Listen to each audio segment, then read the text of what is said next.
In a small village nestled among rolling hills, there lived a young woman named Eliza. She was known for her fiery spirit and unwavering passions.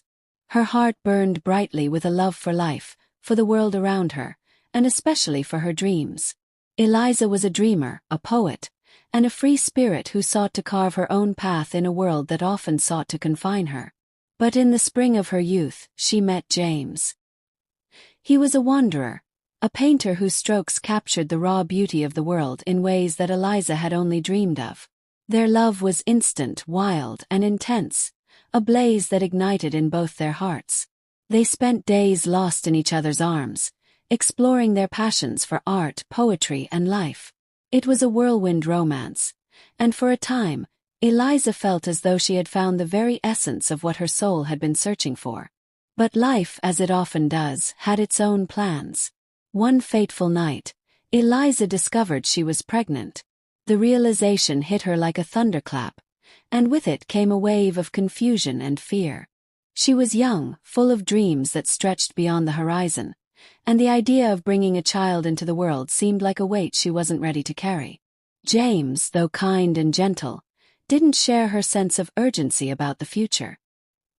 He was an artist, not one for the conventional paths of life, and though he loved her deeply, he wasn't ready to settle down.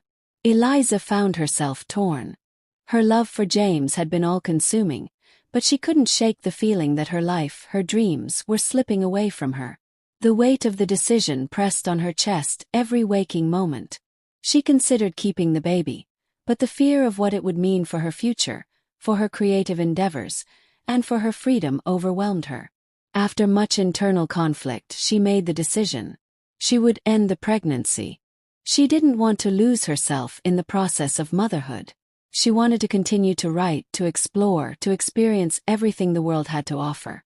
So, she found a woman in the village who was known to help women in similar situations. Someone who could provide a solution.